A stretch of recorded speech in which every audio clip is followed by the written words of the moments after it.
사사기 7장이요. 예. 그 미디안 족속으로 인해 가지고 아주 그냥 크나큰 고통을 당했던 이스라엘의 기도를 들으신 그 하나님께서 이제 이스라엘을 위해서 기도원이라는 새 판관을 예비하셨죠. 이 7장에서는 이제 하나님의 명령에 복종하는 그 신실한 판관 기도원이 이끄는 이스라엘 군대가 이제 미디안 족속에게 대승을 거두는 그런 장면을 소개해 준다는 기록입니다. 그래서 그것을 통해서 이제 우리는 전쟁의 승패가 이 역사의 진정한 주인이신 하나님의 주관하에 있다는 사실을 한 번 더 확인할 수 있는 것이에요. 그래서 이렇게 본격적인 이제 미디안과 전투를 기록하고 있는데 1절에서 8절까지는 기드온이 미디안과의 전투를 위해서 군사를 모집해 수많은 사람들이 모여들었어요. 근데 기드온은 이제 이 시험을 통해서 그 중에서 300명의 군사를 뽑게 됩니다. 그리고 이제 9절에서 14절까지는 마침내 무수한 그 미디안 군대와 마주치게 된 기드온에게 하나님은 미디안 군사의 꿈을 통해 가지고 승리의 확신을 주세요. 미디안 군사가 이제 꿈을 꿨는데 그 꿈을 기드온이 듣게 되거든요. 그래서 승리의 확신을 얻게 되는 기록이라고 보시면 되고 15절에서 25절까지는 정말 용기를 얻은 기드온이 나팔과 항아리와 등불로 무장하고 야간 기습을 딱 하거든요. 그래서 대승을 거두게 되는 기록이라고 보시면 됩니다. 1절에서 3절까지 함께 읽겠습니다. 시작. 그때 여룻발 곧 기드온과 그와 함께 있던 모든 백성은 일찍 일어나서 하롯의 샘물 옆에 진을 쳤더라. 그렇게 하여 미디안족들의 군대는 모래의 언덕 옆인 그들의 북편에 있는 골짜기 가운데 있었더라. 이윽고 주께서 기드온에게 이같이 말씀하셨느니라.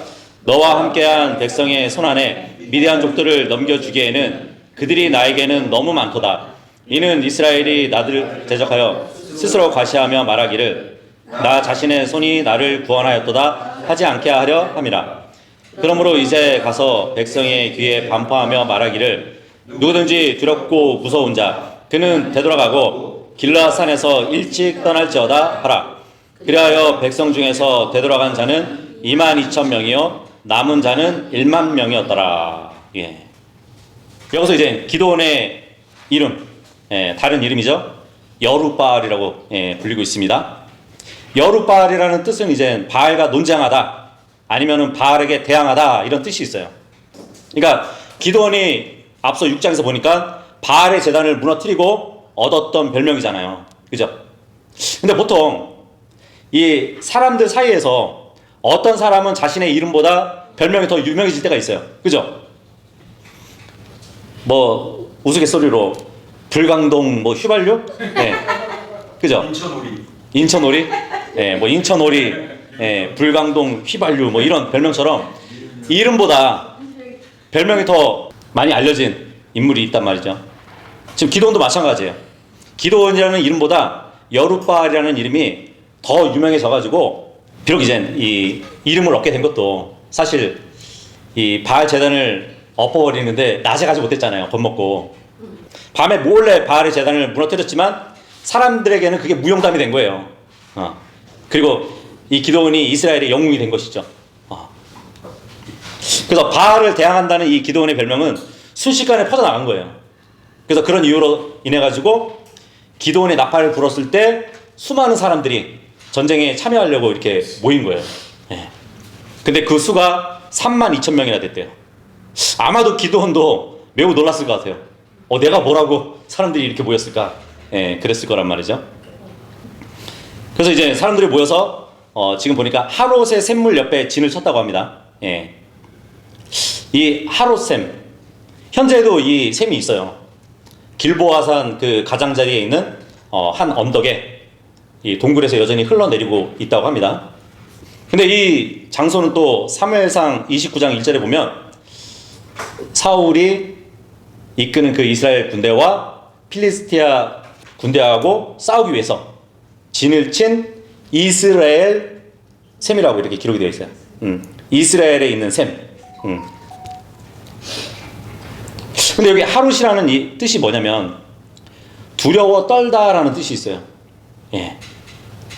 하롯은 두려워 떨다라는 뜻이 있는데, 그래서 많은 학자들이 이 이름의 뜻이 생긴 이유를 그렇게 얘기를 해요. 이제 좀 있으면은 기드온이 미디안을 공격한단 말이에요. 그때 엄습했던 공포가 미디안들에게 미쳤다는 그 의미로 붙여졌다. 그렇게 학자들은 얘기한단 말이에요. 그런데 3절을 보잖아요. 오히려 반대로 이스라엘 백성 중에 많은 이들이 미디안 군대 앞에서 두렵고 무서워했기 때문에 이 장소의 이름이 하롯이라고 이렇게 불려진 것으로 보여진단 말이죠. 어쨌든 그 하롯샘에서 진을 쳤는데, 뭐 이스라엘 골짜기 그 주변에서 샘을 끼고 있으면서 군대가 진을 치기에는 적당한 장소가 거기밖에 없었기 때문에 그곳에서 진을 쳤던 것이에요. 그리고 반대편 미디안족들은 모래 언덕 옆 북편 골짜기에 있다고 합니다. 거기에 진을 쳤대요. 그러니까 골짜기 건너편에 한 6.4km 정도 떨어진 곳에서 진을 치고 있는 것이에요. 서로 이렇게 대립하고 있는 거예요. 그 거리를 두고. 그런데 미디안족들이 진을 치고 있는 이곳은 엔돌의 동굴이 있는 장소이거든요. 엔돌의 동굴. 사무엘이 죽었을 때 사울이 그 사무엘을 낙원에서 부르기 위해서 부리는 영을 지닌 그 점치는 여자를 방문했던 그 장소가 바로 그곳이거든요. 근데 그 골짜기가 이제 수년이 지나가가지고 있게 될 역사적인 길보아 전투를 앞두고 사울과 히브리인들이 필리스티아 군대를 향해서 대전을 벌였던 그 장소와 동일한 곳이라고 보시면 될 것 같아요. 자, 하나님은 이제 6장에서 기드온의 거듭되는 요청을 들어주셨어요. 그죠? 그리고 함께 하심을 나타내 보여주셨어요. 근데 그럼에도 불구하고 기드온은 여전히 두려워하고 있었어요. 이것이 바로 기드온의 약함이라고 우리는 볼 수 있겠죠. 의심 많고 겁이 많은 이 기드온의 연약함을 우리가 볼 수 있단 말이에요. 그러니까 지금 기드온은 자신이 맞서서 싸워야 할 적들이 굉장히 많았기 때문에 두려워했을 겁니다. 그런데 이 상황에서도 이야기가 더 이해하기 어려운 방향으로 전개되게 돼요. 왜냐하면 이제 앞서서 6장에 보니까 기드온이 나팔을 불렀을 때 아비에젤 족속하고 므낫세 지파의 사람들하고 아셀과 스불론 그리고 납탈리인들이 다 모였잖아요. 그래서 3절에 보면은 그 군대가 32,000명에 이르렀다고 했어요. 그런데 2절에 보니까 주님이 하시는 말씀 한번 보세요. 너와 함께한 백성의 손안에 미디안족들을 넘겨주기에는 그들이 나에게는 너무 많도다 그래요. 6장 5절에 보면은 이 적들이 풀무치들 같이 허다한 수가 왔다고 기록이 되어 있죠. 그러니까 셀 수 없는 적들과 비교할 때 이스라엘의 수는 그렇게 많은 수가 아니었어요. 아무리 32,000명이라고 해도. 거기에다가 오늘날처럼 막 무기가 발달되지 않았던 그때 당시에는 이 사람의 수하고 어느 정도 훈련을 거쳤느냐에 따라서 전쟁의 승패가 판가름 났었잖아요. 그죠? 그래서 어떻게 보면은 이스라엘 백성이 더 수적으로 우위가 돼야 그나마 해볼 만한 전쟁이 될 수 있었다는 것이에요. 그죠?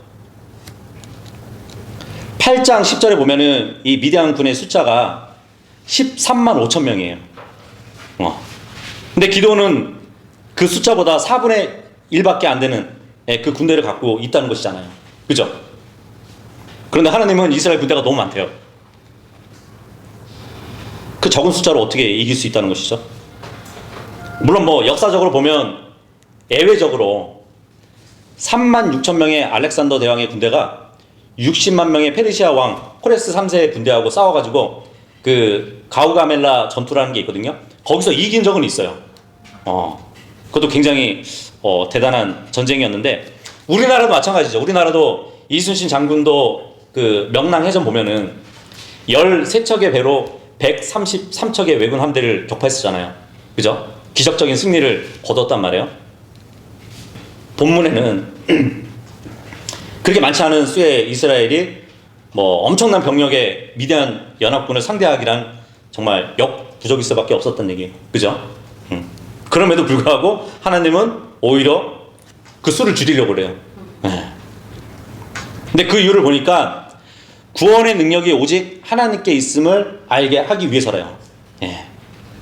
그러니까 하나님께서 기도원을 세우셔서 이스라엘을 구원하려는 그 목적은 단순히 어떠한 이방인의 압제에서 구원받는 것 이상으로 하나님께서 이 완악한 이스라엘 백성들을 각성시키셔가지고 주님과의 관계를 회복시키려는 목적도 있었어요.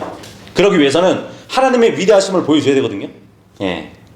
그 일을 위해서 하나님께서는 전투 인원을 극소수로 이렇게 제한시키면서 이스라엘 백성에게 겸손히 나만 따르라고, 나만 신뢰하라고 그것을 가르치기 위해서 군사의 수를 줄이는 그런 목적이 있었다는 얘기예요.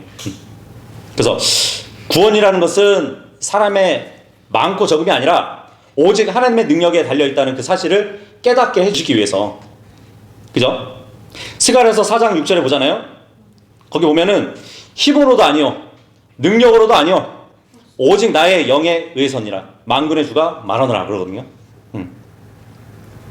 사람의 힘과 능력이 아니라 주님이 그 전쟁의 승리를 가져다 주신대요. 그리고 사무엘상 14장 6절에 보면은 이는 주께서 구원하시는 것은 수가 많고 적음에 전혀 국한되지 아니하기 때문이라 그래요. 그런 말 있잖아요. 수많은 사람들보다 내가 하나님께 있는 게 더 다수라고. 그래서 시편 20편 7절에도 보면 어떤 이들은 병거들을 신뢰하고 어떤 이들은 말들을 신뢰하는도다. 그러나 우리는 주 우리 하나님의 이름을 기억하겠노라 그래요. 어떤 무기에 의해서도 전쟁의 승패를 가리지 않는다는 얘기예요. 생각해 보세요. 사람의 수가 많으면 사람을 신뢰할 수밖에 없어요.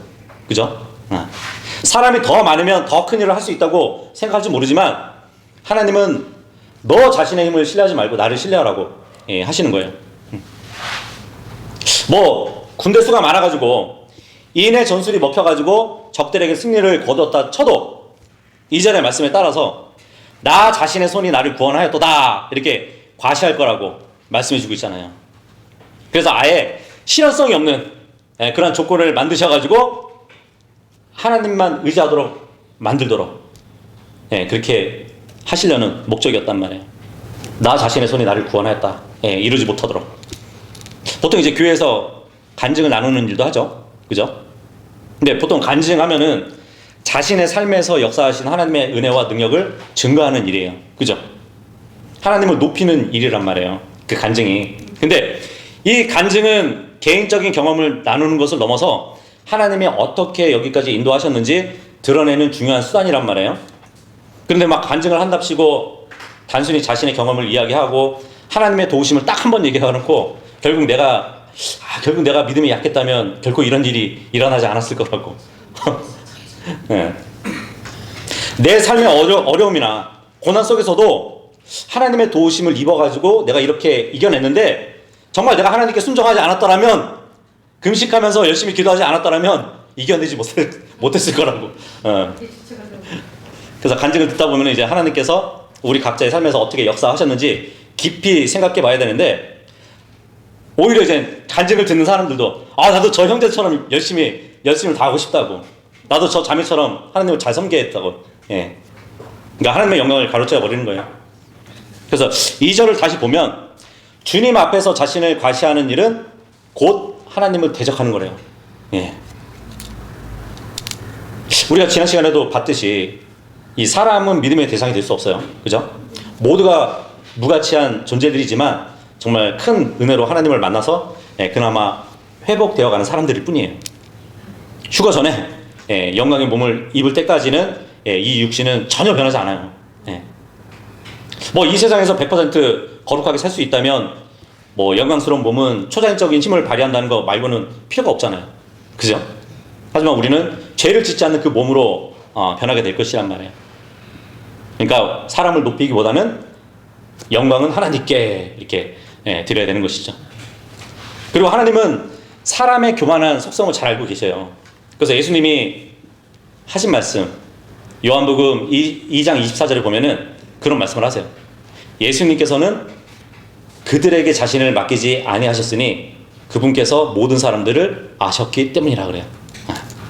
어쨌든 하나님은 미디안 군과 비교해서 소수의 인원을 뽑으실 것이지만 그 인원들에게도 자신의 전쟁을 맡기지 않으세요.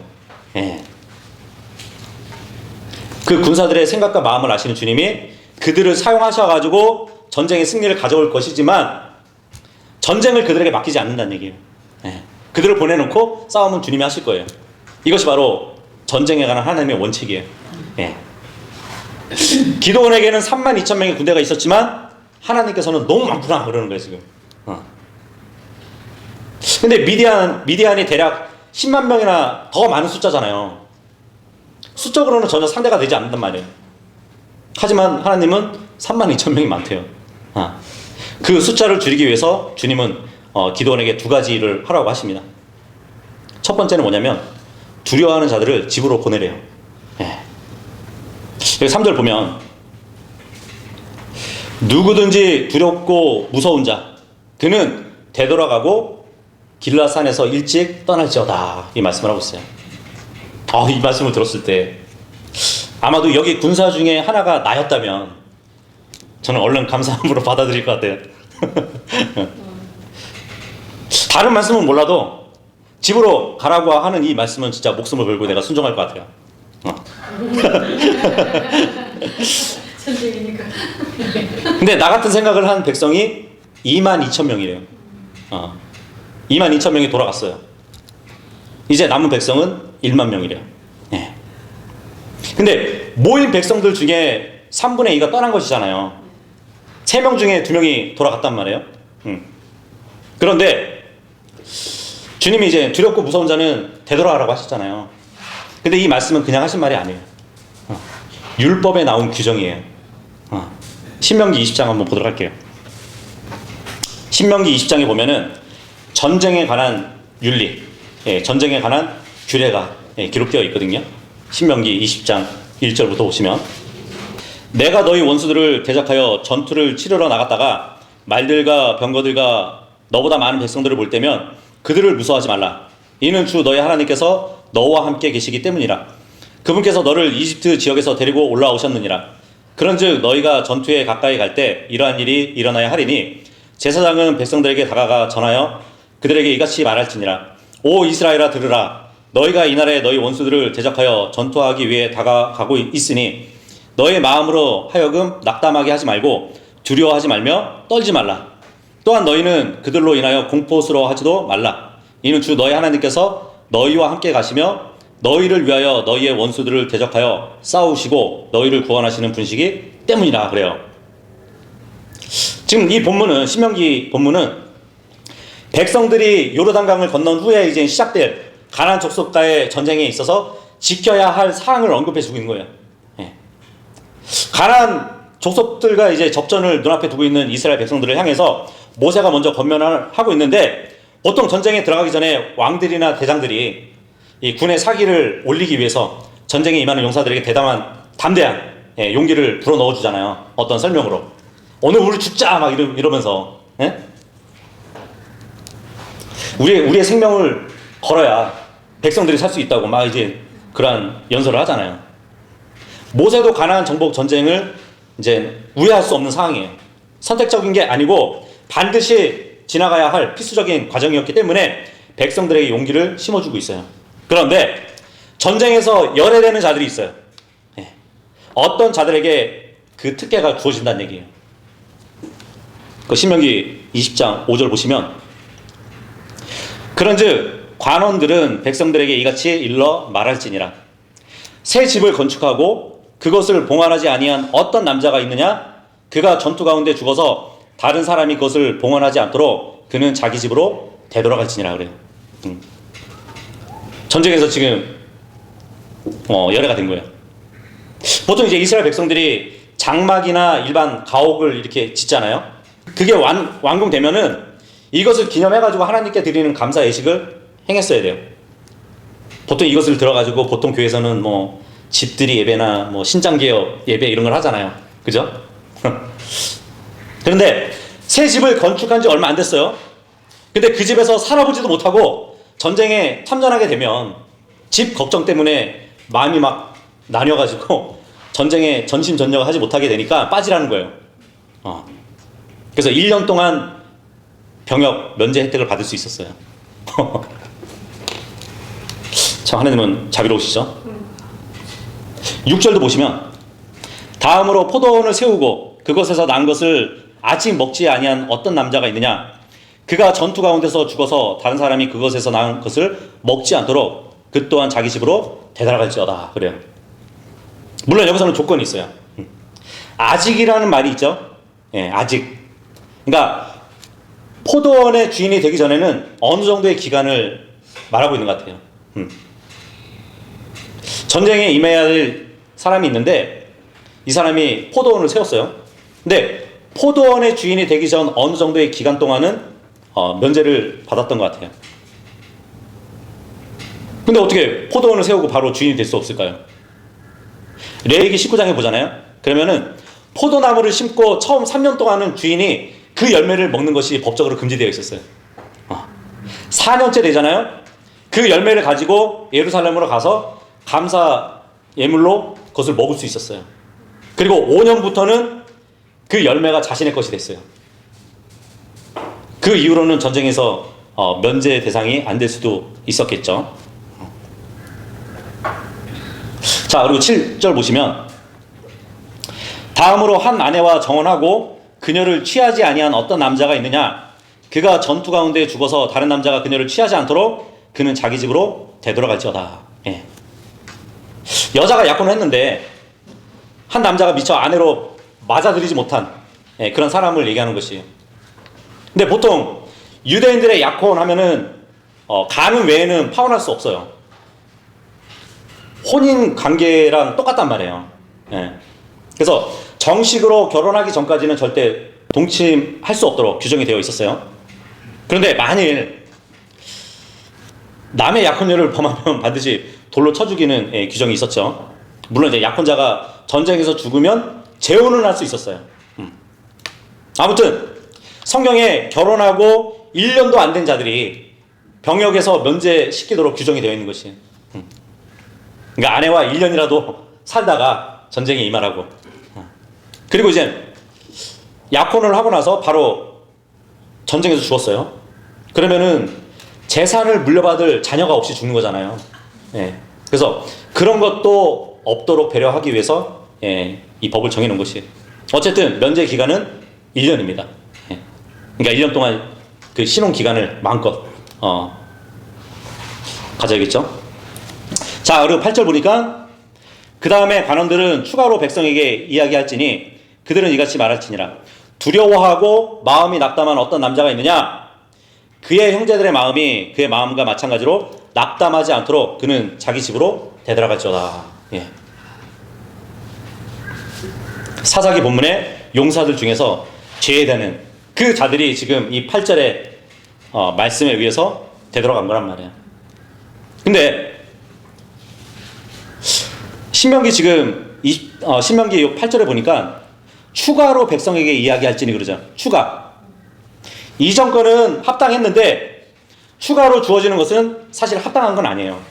왜냐하면 하나님의 백성이 대적과 싸울 때는 두려워서 낙담한다는 그 사실은 불신앙에서 비롯된 행동이기 때문에 그래서 하나님은 그러한 자들을 통해서 영광을 받으시기를 거절하셨던 것이에요.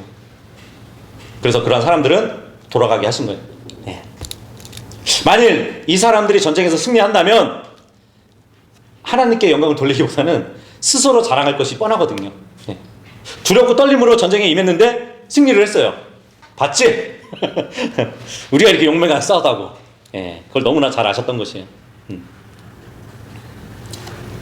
4절 읽겠습니다.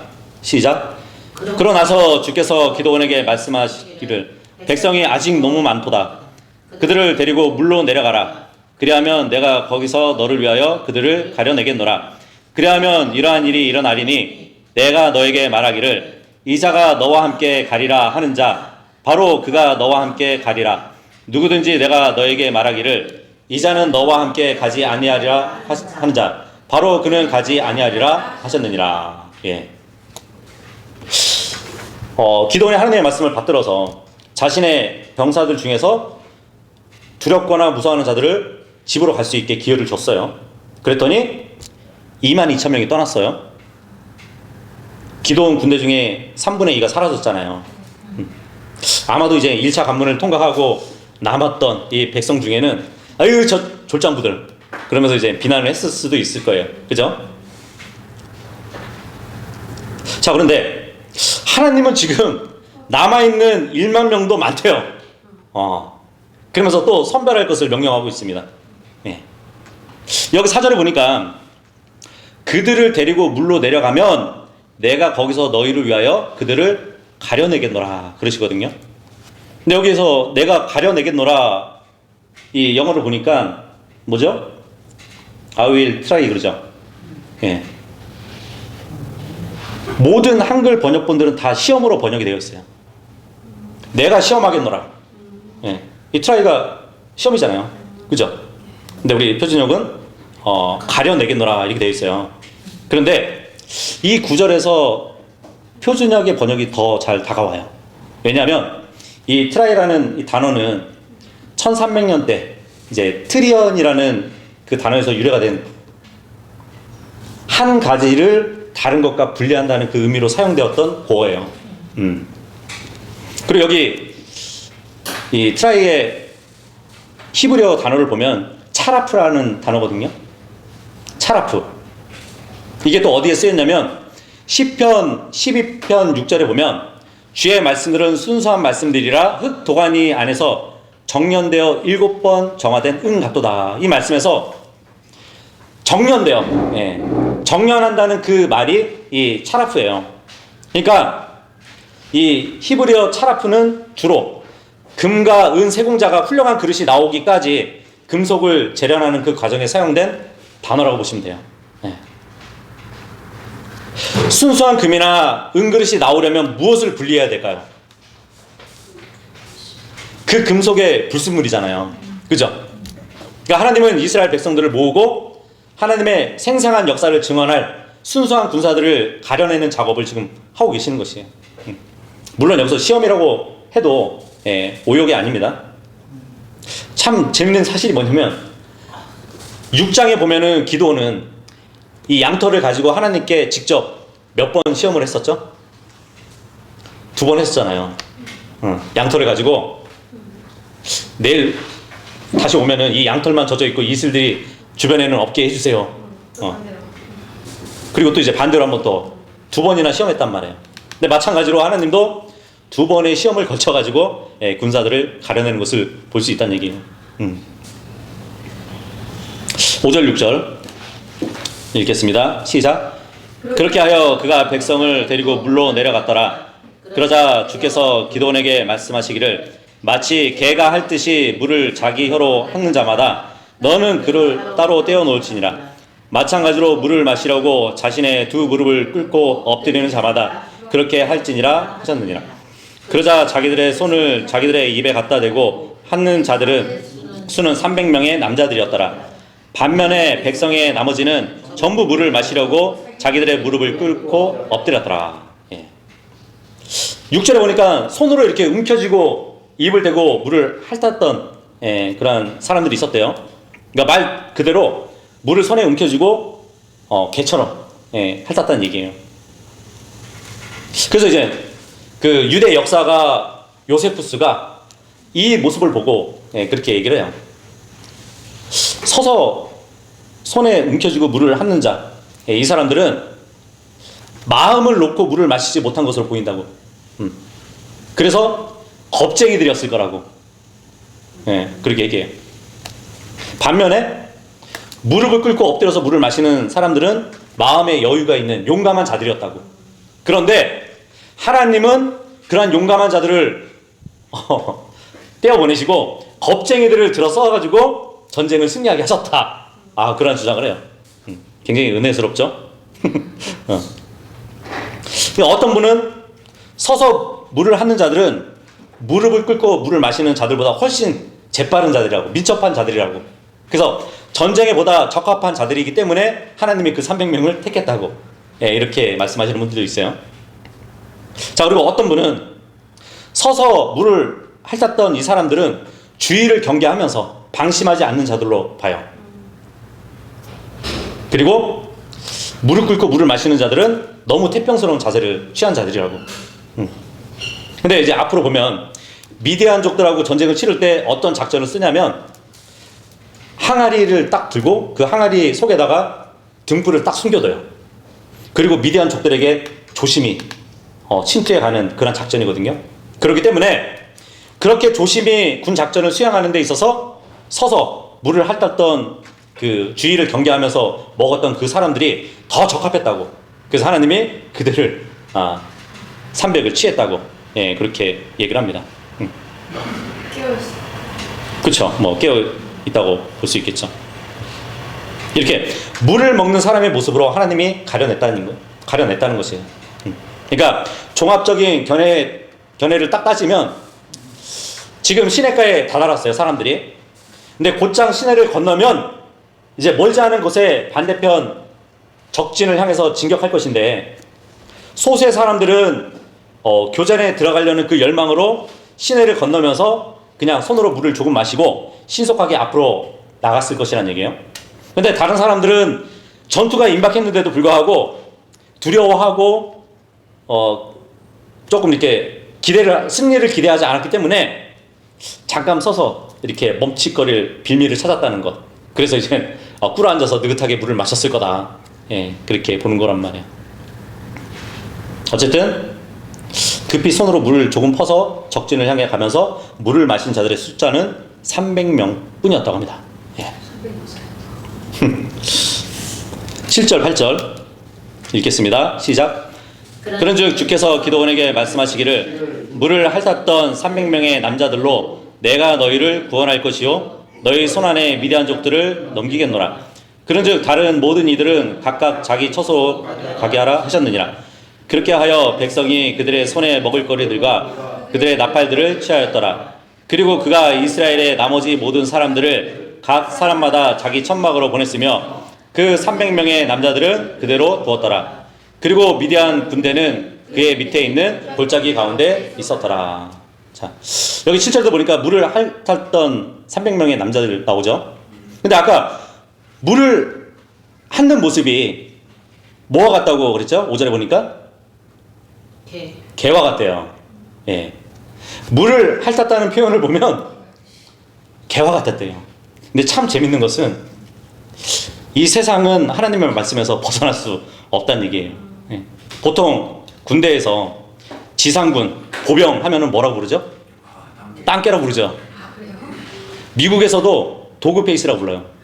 그리고 군인이 목에 거는 인식표, 군벌주를 뭐라고 그러죠? 개목걸이라고 그러잖아요. 그죠?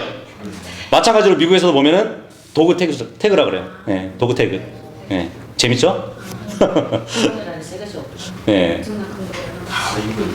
그러니까요. 어쨌든 주님은 바로 이런 사람들을 데리고 미디안을 물리칠 것이라고 약속을 했어요. 자, 그런데 우리는 어떤 학자들이 물을 마시는 그 모습을 관찰하면서 이들을 선택한 이유에 대해서 이렇게 견해를 둔 것에 대해서 존중을 할 수 있습니다. 그런데 우리가 여기서 300명을 택함에 있어서 냉철하게 또 생각해 볼 부분이 있어요.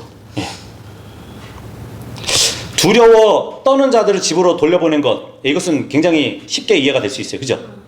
근데 물을 마시는 그 자세에 따라서 선택했다. 이것은 정말 의미가 있을까요? 정말 하나님이 미디안 군대를 이기기 위해서 전쟁을 앞둔 자로서의 주의를 경계하고 민첩합을 가진 그러한 사람들을 모아가지고 한 특공대를 이루셔가지고 이기시고자 했을까요? 그들의 능력을 사용하지 않으실 거라면 물 마시는 자세를 가지고 의미를 두는 것은 무리가 있다고 생각이 든단 말이에요. 그래서 본문에서 중요한 것은 그들의 자세가 아니라 숫자예요. 하나님은 숫자가 많아서 백성들을 가려내시려고 돌려보낸 거잖아요. 그러니까 하나님이 뜻하시는 것은 정의 군대를 정말 민첩하고 정신력 있는, 깨어있는 그런 사람들을 모아가지고 정의의 부대를 만들려고 하신 게 아니라 숫자가 너무 많아서 줄이는 그 일이었단 말이에요. 만약 반대로 손으로 물을 떠서 마시는 백성의 수가 9,700명이고 무릎을 꿇고 백성의 수가 300명이라면 누굴 보냈을까요, 주님이? 그렇죠? 무릎을 꿇고 마시는 자들을 택했을 거란 말이에요. 지금 여기가 그 장소거든요.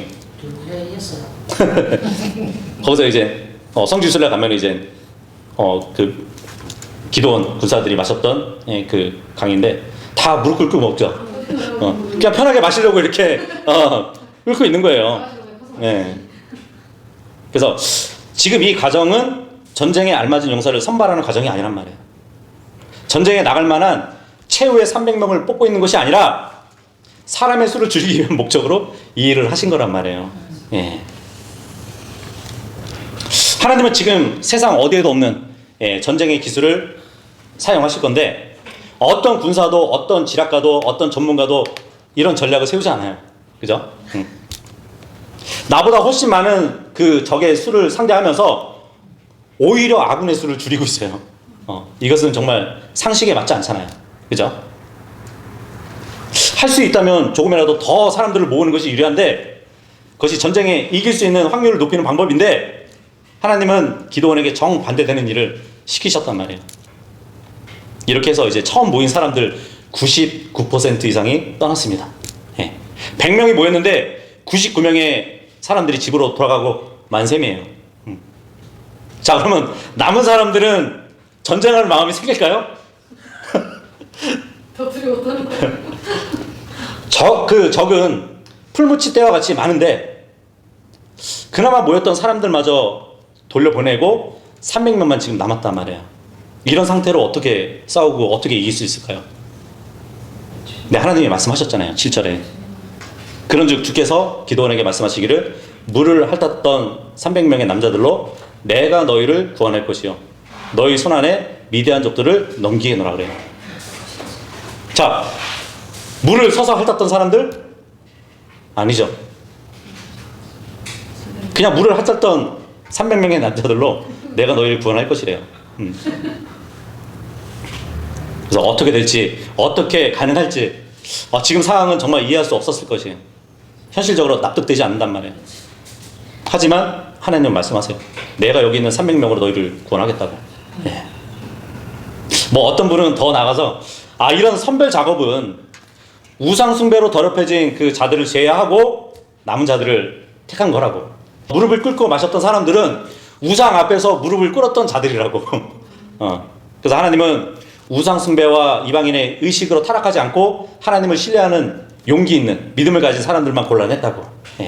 뭐 무슨 근거로 그런 말을 했는지 모르겠지만 정말 그런 자들만 골라냈다면 그들은 숫자가 적을지라도 하나님이 함께하면 승리는 우리들의 것이 될 것이라는 그 믿음이 있었을 수도 있겠죠.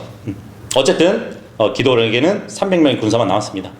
근데 그들이 싸워야 할 적들은 13만 5천 명이에요. 이스라엘 사람 한 명당 450명하고 싸워야 되는 거예요. 상식적으로 이길 수 없잖아요. 근데 분명한 것은 이 모든 것도 하나님이 계산을 놓으셨다는 얘기예요. 모든 것이 하나님의 계획 안에 있다는 것이에요. 그래서 하나님은 이렇게 사람의 상식이 통하지 않는 전쟁을 계획하시고 상식을 뛰어넘는 하나님의 어떠하심을 나타내신다는 것이에요.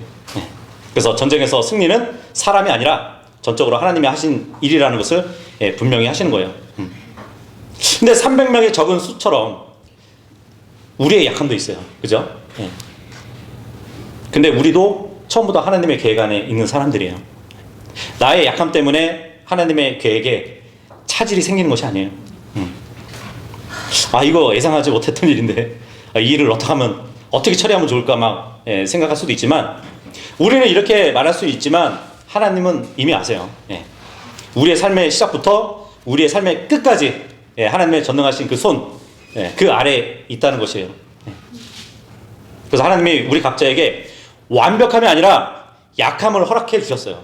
그 약함을 통해서 하나님의 뜻하신 바를 이루어 가신다는 얘기예요. 나의 약함이 하나님의 선하신 계획 안에 있기 때문에 우리는 약함을 자랑할 수 있는 것이에요. 사도 바울처럼. 나의 약함이 하나님의 계획 안에 있다는 것은 정말 감사한 일이에요. 하지만 왠지 이것만으로도 우리가 약함을 자랑할 수 있을 것 같진 않아요. 그래서 우리는 두 번째 이유를 생각해 봐야 되거든요. 나의 약함이 어떻게 자랑이 될 수 있을까? 예, 그것은 바로 하나님의 격려가 있어야 돼요. 예. 하나님의 격려가 있다면 자랑이 될 수 있는 거거든요.